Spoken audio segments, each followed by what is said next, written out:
अस्सलाम वालेकुम स्टूडेंट्स, मैं ठीक ठाक हूँ। उम्मीद करती हूँ आप भी सब खैरियत से होंगे। बच्चों, आज हमने क्वेश्चन नंबर 1 का पार्ट 2 स्टार्ट करना है। पार्ट 2 में उन्होंने कहा था क्रैमर रूल के ज़रिए आप ये तमाम पार्ट्स को सॉल्व करें। पार्ट 1 में था तो इन्वर्जन मेथड, वो तो हमने कर लिया। उम्मीद है आपको अच्छे से समझ आ गई होगी। आज हमने क्रैमर रूल के ज़रिए इन तमाम पार्ट्स को सॉल्व करना है। क्रैमर रूल्स के लिए एक रूल इसमें मेंस है, डायरेक्ट आप फार्मूला के जरिए समझ लेंगे एक्स और वाई फाइंड करने का मेथड क्या है। कि हमने डिटर्मिनेंट लेना है ए एक्स का और डिवाइड कर देना है उसको डिटर्मिनेंट ऑफ ए के साथ, और वाई फाइंड करने के लिए डिटर्मिनेंट ऑफ ए वाई लेंगे ओवर डिटर्मिनेंट ऑफ ए। ये सिंपल सी चीज़ है, ठीक है। इसके साथ आपकी एक्स और वाई की वैल्यूज इजीली आ जाती हैं। सपोज अब आप कोई भी मैट्रिक्स ले लेते हैं, ए मैट्रिक्स ले लेते हैं, a p c and d, ठीक है। और दूसरा हमारे पास मैट्रिक्स होगा इसके अंदर ई एंड एफ, ठीक है। तो डिटर्मिनेंट ऑफ ए तो आप लोगों को इजीली पता है कि ये कैसे फाइंड होता है, ठीक है। असल चीज़ ये है, इसके अंदर मेन ट्रिक ये है जो आप लोगों ने अप्लाई करनी है, यूज़ करनी है, वो ए एक्स है। वो आप कैसे फाइंड करेंगे? ए एक्स को हम कैसे फाइंड करेंगे, इसकी एक सिंपल सी ट्रिक है। वो ये है कि आपने जब एक्स की वैल्यूज़ हैं, ये एक्स के कोफिशिएंट्स हैं और ये वाई के कोफिशिएंट्स हैं, जब आपने ए एक्स लिखना है तो आपने क्या करना है, आपने ए एक्स वाली टर्म्स की जगह आपने जो वैल्यूज़ दी हुई हैं उसको नहीं लिखना, जो बी की वैल्यूज़ हैं आपने वहाँ पे वो लिख देनी है। मैं दोबारा से बता रही हूँ, आपने x वाले जो कोफिशिएंट्स हैं उनको स्किप कर देना है, उसकी जगह पर आपने b वाली टर्म्स को लिख देना है। कैसे? e और f, ये y वाली टर्म्स अपनी जगह पर ही रहेंगी, c और d। ये हमारे पास a x का आ जाएगा वैल्यूज। इसी तरह अगर a y को लिखना हो हमने तो क्या करेंगे, हमने y वाली वैल्यूज को स्किप कर देना है, x वाली वैल्यूज अपनी जगह पर ही रहेंगी, y वाले जो कोफिशिएंट्स हैं वो रिप्लेस हो जाएंगे किसके साथ? p के साथ। यहाँ पर आ जाएंगे p और f। जस्ट इसके अंदर सिंपल सी ये एक ट्रिक है, इसको यूज़ करेंगे, डिटर्मिनेंट लेंगे, वैल्यूज को डिवाइड करेंगे, हमारे पास आंसर आ जाएगा किसका? x और y का। चले आए अब क्वेश्चन के जरिए इनको सॉल्व करने की कोशिश करते हैं। उम्मीद है ये चीज़ आपको अच्छे से समझ आ गई है, तो क्वेश्चन भी आपको ईजिली सॉल्व करने आ जाएंगे। जी, पार्ट 1 हमारे पास है 2x minus 2y is equal to 4, 3x plus 2y is equal to 6। Solution का पहला स्टेप तो क्वेश्चन ही होता है, वही लिख लेते हैं। 2x minus 2y is equal to 4, 3x plus 2y is equal to 6। अब हम क्या करेंगे, हमने मैट्रिसेस को यूज़ करना है, तो यहाँ पे सिंपल हम एक मैट्रिक्स ले लेते हैं a। यहाँ पे अब हम a की जगह पर क्या लिखेंगे, x की जगह पर 2, 3, माइनस 2 एंड 2। यहाँ पे हमने फॉर्मूला नहीं बनाना जिस तरह हमने इन्वर्स मेथड में बनाया था, इन्वर्जन मेथड में, ठीक है। यहाँ पर हमने डिटर्मिनेंट फाइंड करना है, इसलिए तो हम यहाँ पे डायरेक्ट वैल्यूज लिख रहे हैं। और दूसरा मैट्रिक्स हमारे पास बन जाएगा b का 4 एंड 6 का, ठीक है। तो अब हमने क्या करना है, सबसे पहले तो हम a का डिटर्मिनेंट ले लेते हैं। अब सबसे पहले हमने क्या करना है कि हम x की वैल्यूज लिख लेते हैं कि हमने x को फाइंड कैसे करना है, a x over determinant of a, और y क्या करना है, हमने a y over determinant of a, ठीक है। अब ये क्वेश्चन सबसे पहले सॉल्व कब होगा, कैसे हमें पता चलेगा? जब हम डिटर्मिनेंट ऑफ a फाइंड कर लेंगे। अगर उसका आंसर सिंगुलर में आ रहा है, ठीक है, तो इसका मतलब वो क्या होगा कि वो सॉल्व, अगर उसका आंसर इक्वल टू 0 आता है तो इसका मतलब ये होगा कि वो सॉल्व नहीं होगा, ठीक है। तो ये सबसे पहले तो हम ये डिटर्मिनेंट को फाइंड करते हैं, तभी हमें पता चलेगा कि फर्दर क्वेश्चन सॉल्व होता है या नहीं होता। तो डिटर्मिनेंट कैसे फाइंड करते हैं, 2, 3, माइनस 2 एंड 2। 2 को 2 के साथ मल्टीप्लाई किया, माइनस 3 को माइनस 2 के साथ मल्टीप्लाई किया, ठीक है।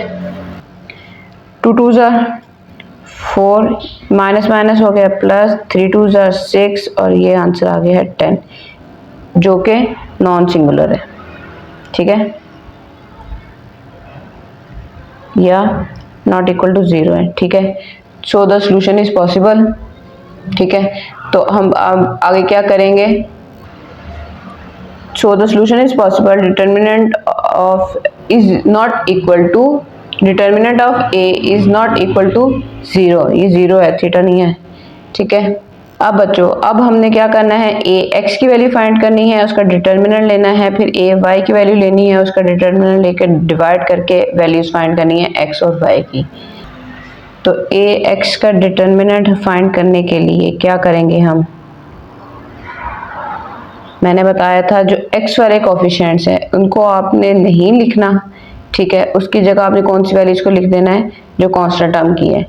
यहाँ से क्या आ रही है 4 और 6, और y वाले टर्म साथ वैसे की वैसे ही रह जाएंगी। ठीक है, मैं दोबारा बता देती हूँ, x में हमने x वाली टर्म्स को, कोफिशिएंट्स को स्किप कर देना है, वहाँ पे उनकी कांस्टेंट टर्म को लिख देना है। अब इसका डिटर्मिनेंट सिंपल फाइंड करें, 4 2 के साथ मल्टीप्लाई होगा, -6 होगा -2 के साथ, 4 2 ज़ार 8 माइनस प्लस 6 2 ज़ार 12, इन दोनों को ऐड किया तो हमारे पास आंसर आ जाता है 20। ठीक है, इसी तरह अब क्या करेंगे हम, ए वाई की अब वैल्यूज को हम लेते हैं।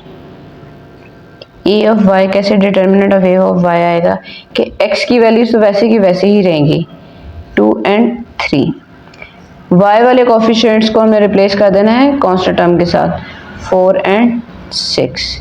ठीक है, एक्स की वैल्यूज अब अपनी जगह पर ही हैं, वाई की वैल्यूज चेंज हो गई हैं। अगर x फाइंड कर रहे हैं तो आपने x को स्किप करके वहाँ पे कांस्टेंट टर्म को लिख देना है, अगर आप y की वैल्यूज लिख रहे हैं तो वहाँ पे y वाले कोफिशिएंट्स को रिप्लेस करके आपने वहाँ पे कांस्टेंट टर्म को रिप्लेस कर देना है। अब इसका डिटर्मिनेंट फाइंड करें, 2 6 -3 और 4, तो यहाँ से आ गया 12 -12 और इसका आंसर क्या आ गया हमारे पास 0।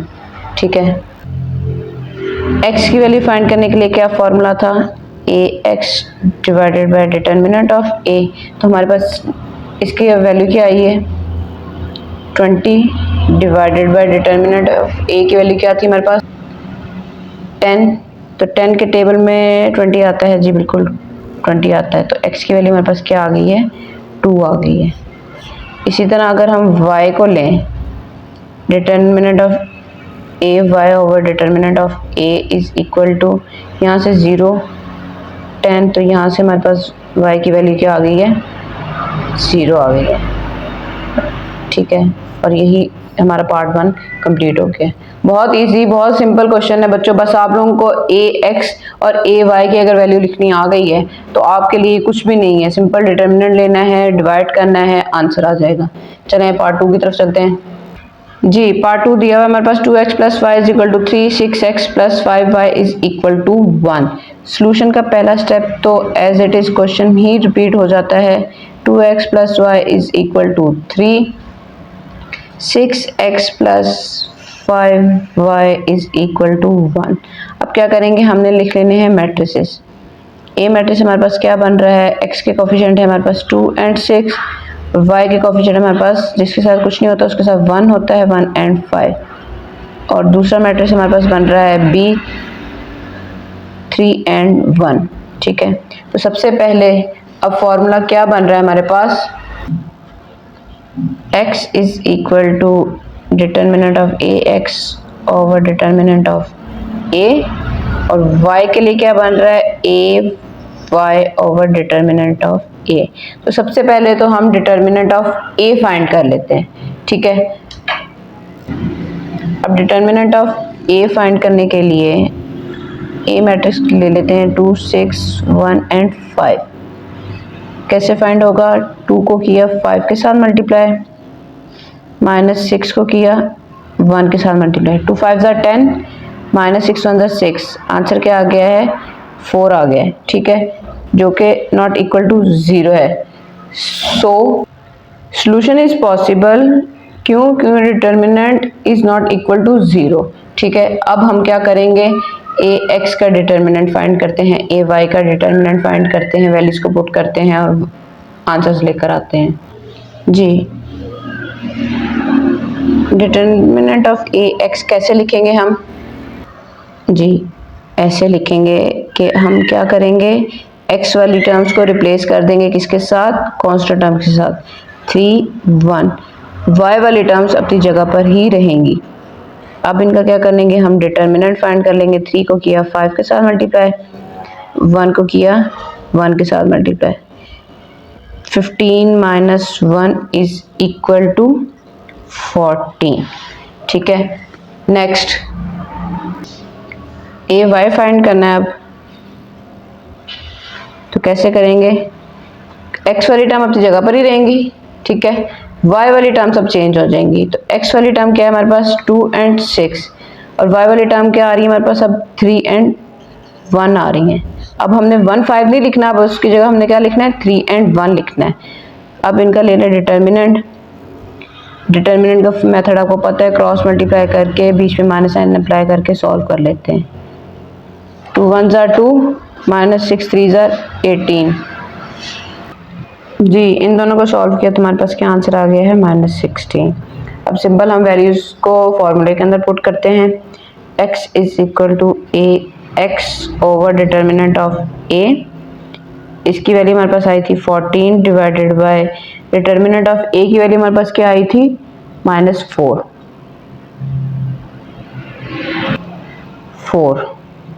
ठीक है, इनको सॉल्व किया तो ये 2 के टेबल पे जा रहे हैं, 7/2। ठीक है, इसी तरह अब y की वैल्यू को लेते हैं हम,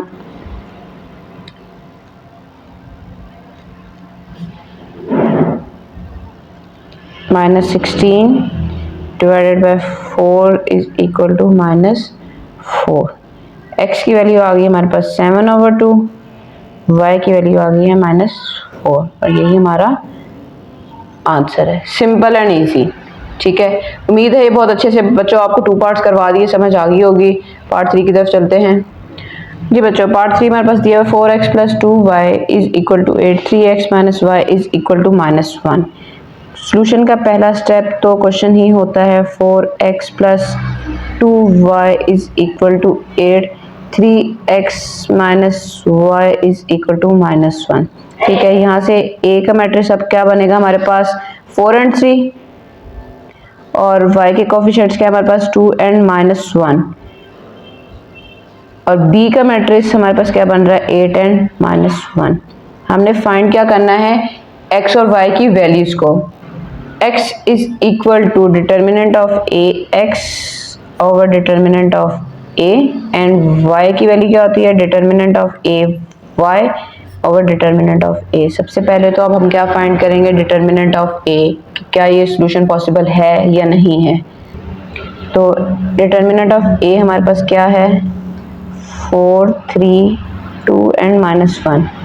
इनको क्रॉस में मल्टीप्लाई कर देते हैं, 4 -1 -3 और 2, ये हो गया -4 -6, क्या आंसर आ गया, -10, नॉट इक्वल टू 0।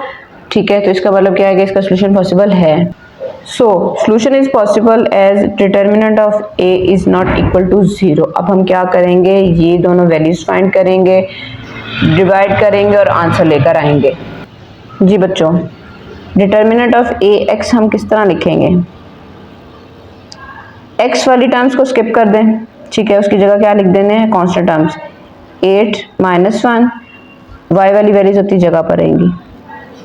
सॉल्व करें, डिटर्मिनेंट को सॉल्व करते हैं, -1 और 2, -8 + 2 is equal to -6।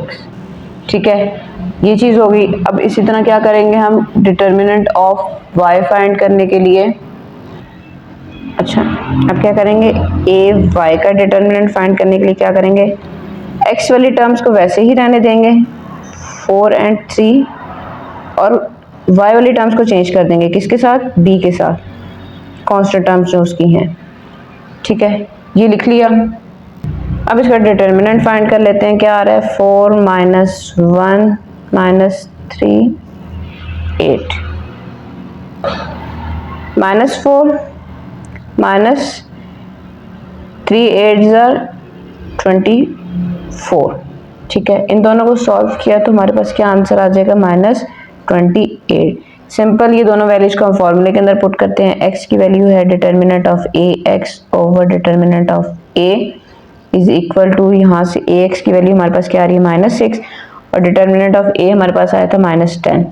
Minus minus से कट गया, 2 3 ज़ा 6, 2 5 ज़ा 10, ठीक है।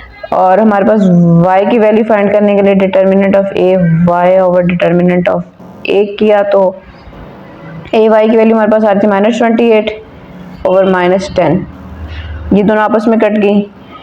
अब देखते हैं 2 5 ज़ा 1 एंड 4, 14 ओवर 5। x की वैल्यू एक हमारे पास क्या आ गई बच्चों 3 ओवर 5 और y की वैल्यू क्या आ गई हमारे पास 14 ओवर 5। और इसी के साथ हमारा पार्ट 3 कंप्लीट हो गया। बहुत इजी क्वेश्चंस हैं जी। पार्ट 4 हमारे पास दिया हुआ है 3x minus 2y is equal to -6, 5x minus 2y is equal to -10। Solution का पहला स्टेप क्या होता है बच्चों? सोल्यूशन का पहला स्टेप होता है question 3x minus 2y is equal to -6, 5x minus 2y is equal to -10। Matrices की फॉर्म में लिखें 3 5 -2 -2, b की वैल्यू आ रही है हमारे पास -6 एंड -10, ठीक है। हमने फाइंड क्या करना है x को, x की वैल्यू है determinant of a x over determinant of a। इसी तरह y की वैल्यू हमारे पास क्या आनी है determinant of a y over determinant of a। सबसे पहले अब हम क्या करेंगे डिटर्मिनेंट ऑफ a फाइंड कर लेंगे, ठीक है। तो डिटर्मिनेंट ऑफ a हमारे पास क्या आ रहा है 3 5 -2 क्रॉस मल्टीप्लाई किया 3 -2 -5 -2, 3 2 ज़ा 6 -6, ये माइनस माइनस हो गया प्लस, 5 2 ज़ा 10 -6 माइनस माइनस प्लस 5 2 ज़ा 10। इनको सॉल्व करेंगे आंसर आ गया हमारे पास 4 which is not equal to 0. So solution is possible, determinant of a is not equal to 0. अब हमने क्या करना है इनको सॉल्व करने के लिए ये वैल्यूज को फाइंड करना है जी। डिटर्मिनेंट ऑफ a x हम कैसे लिखेंगे?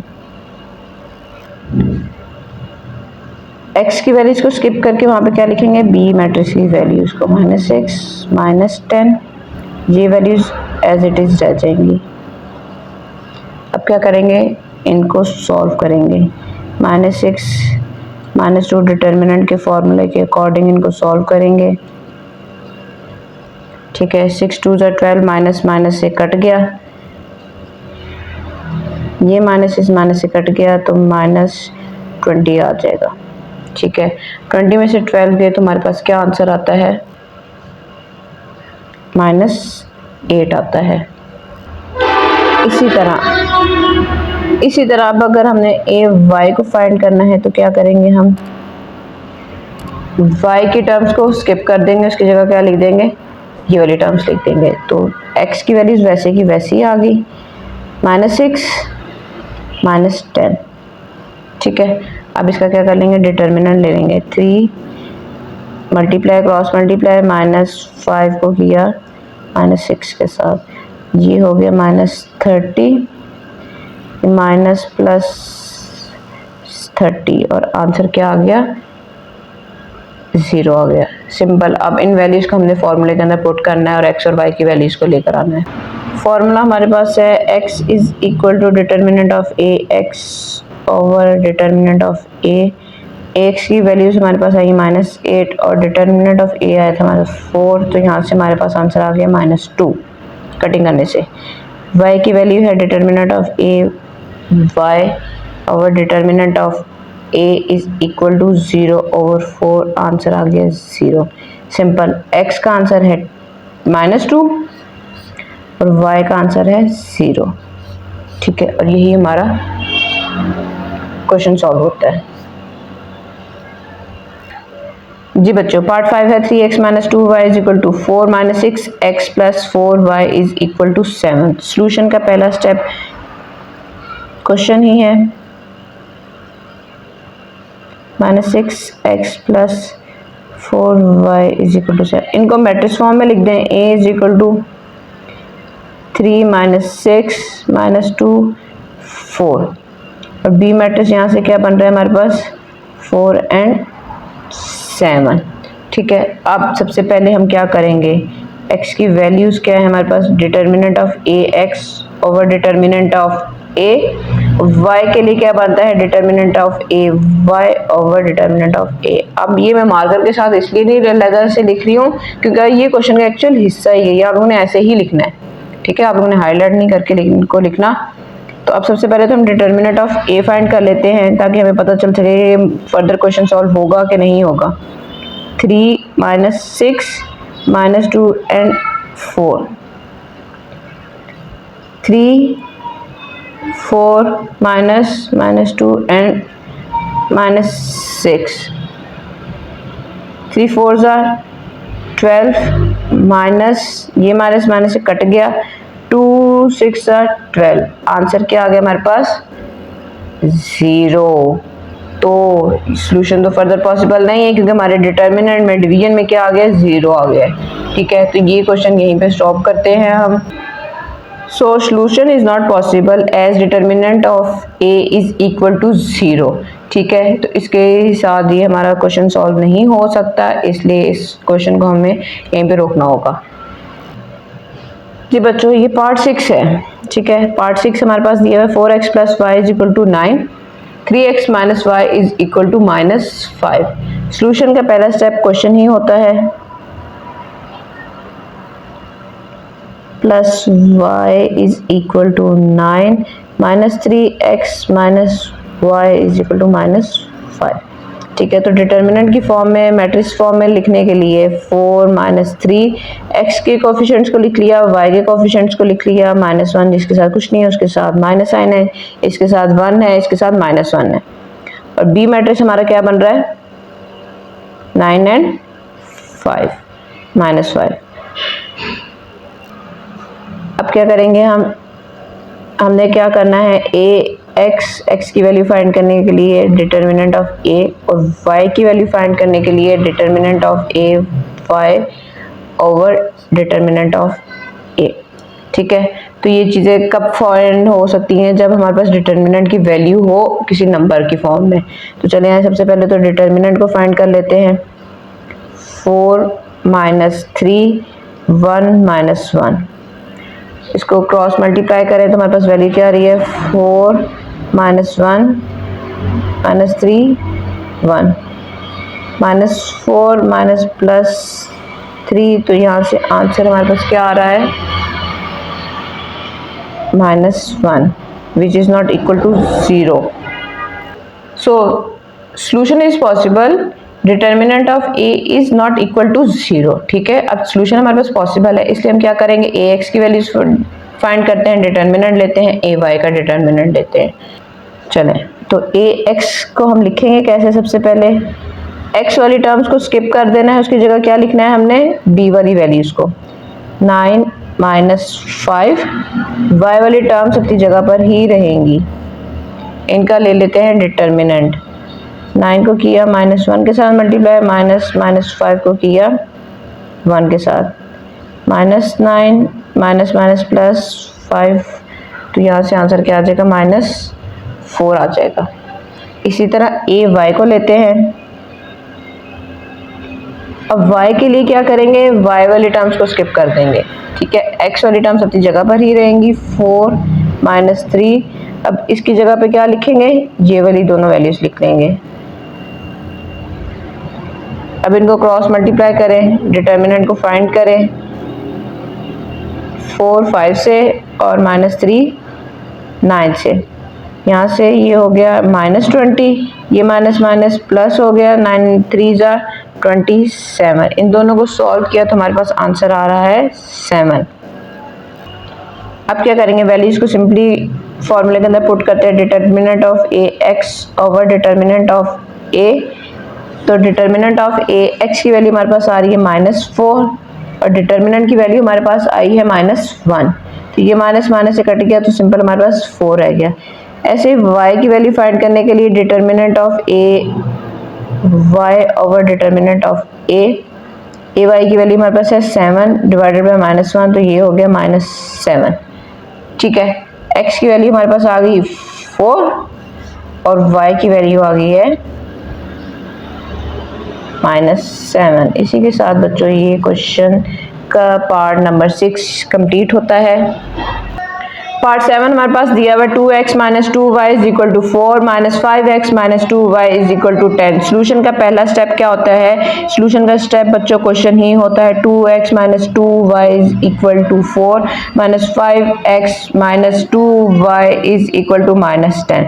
इसको मैट्रिक्स फॉर्म में लिखने के लिए मैट्रिक्स का नाम A दे दिया। x के कोफिशिएंट्स हमारे पास हैं 2 एंड -5 और y के कोफिशिएंट्स हमारे पास -2 एंड -2 और यहाँ से b हमारे पास है 4 एंड -10। ठीक है, तो अब क्या करेंगे हम? सबसे पहले तो हमने x की वैल्यूज को फाइंड करने के लिए ax over determinant of a, y की वैल्यू फाइंड करने के लिए ay over determinant of a। ठीक है, अब सबसे पहले तो हम डिटर्मिनेंट ऑफ a फाइंड करते हैं ताकि पता चल सके फर्दर हमारा क्वेश्चन सॉल्व हो सकता है या नहीं हो सकता। तो डिटर्मिनेंट ऑफ a फाइंड करने के लिए क्या करेंगे? हम डिटर्मिनेंट की वैल्यूज लिख लेंगे 2 - 5 -2 एंड -2। तो 2 -2 -5 -2, 2 2s are 4 -4, ये माइनस और ये माइनस और ये माइनस कट गया तो -10 आ जाएगा। यहाँ से आंसर क्या आ रहा है हमारे पास? -14 आ रहा है, which is not equal to 0। So solution is possible as determinant is not equal to 0। ठीक है, हमारे पास डिटर्मिनेंट का आंसर 0 नहीं आया, इसलिए सोल्यूशन सॉल्व करना पॉसिबल है। अब हम इन दोनों वैल्यूज को फाइंड करते हैं और x की वैल्यूज को लेकर आते हैं। जी, ax की वैल्यूज लाने के लिए क्या करेंगे हम बच्चों? x की वैल्यूज को स्किप कर देना है और उसकी जगह पे क्या लिख देना है? कांस्टेंट टर्म्स लिख देना है। 4 -10 -2 एंड -2, y वाली टर्म्स वैसे की वैसी रहेंगी। इनका डिटर्मिनेंट फाइंड कर लेते हैं। 4 -2 -10 -2 -8, ये माइनस माइनस कट गया, -20 आ जाएगा और इनको सॉल्व किया तो -28 आंसर आ जाता है। ठीक है, इसी तरह a y की वैल्यू को फाइंड कर लेते हैं। तो a y की वैल्यू कैसे फाइंड होगी? अगर हम a वाली x वाली टर्म्स को वैसे लिख दें और y वाली टर्म्स को अब चेंज कर देते हैं। इनका ले लेंगे डिटर्मिनेंट, 2 को 10 के साथ मल्टीप्लाई करेंगे, 4 को करेंगे -5 के साथ, -20 + 20 और ये हो गया 0। सिंपल। अब इन वैल्यूज को हमने क्या करना है? फॉर्मूले के अंदर पुट करके x और y की वैल्यूज को लेके आना है। तो x की वैल्यू कैसे आती है? x की वैल्यू हमारे पास -28 ओवर डिटर्मिनेंट की वैल्यू आई थी -14, ये इसके साथ कट गया, आंसर आ गया 2। 14 के टेबल में 28 आता है 2 पर। y की वैल्यू कैसे लेकर आएंगे? Determinant of a y over determinant of a is equal to, यहाँ से 0 था, 0 को किसी भी नंबर के साथ आप डिवाइड कर ले तो आंसर आ जाता है 0 ही। सिंपल। हमारे पास x की वैल्यू क्या आई है? 2 और y की वैल्यू क्या आई है?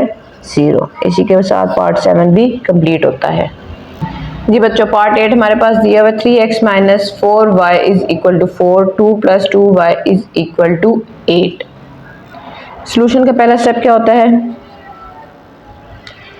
3x - 4y = 4, x + 2y = 8। Matrix form में लिखने के लिए क्या करेंगे हम? पहले x के कोफिशिएंट्स को लिख लेते हैं 3 1, जिसके साथ कुछ नहीं उसके साथ 1 है, यहाँ पे -4 एंड 2 और b मैट्रिक्स हमारे पास बन जाएगा 4 एंड 8।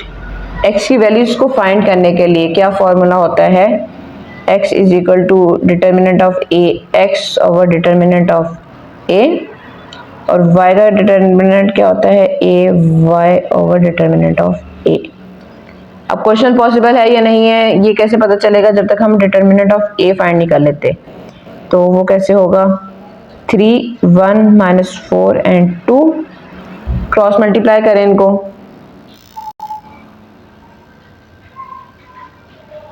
3 को किया 2 के साथ, -4 को किया 1 के साथ, 3 2 जार 6, माइनस माइनस प्लस, 4 1 जार 4, आंसर आ गया 10। इसका क्या मतलब है, सोल्यूशन पॉसिबल है। Solution is possible as determinant of A is equal to 0। ठीक है, अब ये पॉसिबल है तो इसलिए क्या करेंगे, इनकी वैल्यूज को फाइंड करेंगे। सबसे पहले तो डिटर्मिनेंट ऑफ ए, एक्स की वैल्यूज को फाइंड करने के लिए क्या करेंगे, एक्स की वैल्यूज को स्किप कर देंगे और उसकी जगह क्या लिख देंगे, कांस्टेंट टर्म्स की वैल्यूज को। ये डिटर्मिनेंट का साइन लगेगा आप, सीधी लाइन, ठीक है। 4 8 -4 एंड 2, इनका डिटर्मिनेंट फाइंड करें, 4 2 -4 and 8, 4 2 jar 8, plus minus minus plus हो जाएगा, 8 4 जार 32 के अंदर 8 को प्लस किया तो आंसर क्या आ गया, 40 आंसर आ गया। ठीक है, इसी तरह अब determinant of A Y find करेंगे, वो कैसे होगा, y की जगह पर अब हमने इसको रख देना है तो 3 और 1 वैसे ही आ जाएगा, 4 और 8 कांस्टेंट टर्म्स आ गई हैं, इनका किया डिटर्मिनेंट फाइंड, 3 को 8 से मल्टीप्लाई किया, 4 को किया 1 से, 8 3 जार 24 -4 1 जार 4, इन दोनों को माइनस किया तो आंसर आ गया 20। ठीक है, अब सिंपल हम क्या करेंगे, वैल्यूज को पुट करेंगे, x की वैल्यूज को फाइंड करने के लिए determinant of a x is divided by determinant of a। तो ax की वैल्यू आई हमारे पास 40, a की वैल्यू हमारे पास क्या है, a की वैल्यू हमारे पास 10, तो यहाँ से आंसर आ गया 4। ठीक है, इसी तरह y की वैल्यू हमारे पास क्या आएगी, determinant of a y over determinant of a, 20 over 10 is equal to 2। x की वैल्यू आ गई 4 बच्चों और y की वैल्यू क्या आ गई है, 2 आ गई है। इसी के साथ क्वेश्चन नंबर 1 क्रैमर रूल के जरिए हमारे तमाम पार्ट सॉल्व हो गए। उम्मीद है आपको बहुत अच्छे से समझ आ गई होगी। डिस्क्रिप्शन में टाइम कोड लगा हुआ है बच्चों, अगर आप लोग कोई सा भी पार्ट लेके एक समझना चाह रहे हैं, देखना चाह रहे हैं, तो आपको इजीली वहां से टाइम मिल जाएगा, आप वहां से जाके मेरी वीडियो में देख सकते हैं। मेरी पूरी कोशिश थी कि आपको इन्वर्जन मेथड और क्रैमर रूल बहुत अच्छे से समझ आ जाए। ठीक है, उम्मीद है आपको अच्छे से समझ आ गई होगी। मिलते हैं अपनी नेक्स्ट वीडियो में, बाकी पार्ट्स हम उन्हीं में सॉल्व करेंगे। तब तक आप इनकी अच्छे से प्रैक्टिस करें ताकि वर्ड प्रॉब्लम सॉल्व करना आपके लिए आसान हो जाए। दुआ में याद रखें, अपना ख्याल रखें। अल्लाह हाफिज़।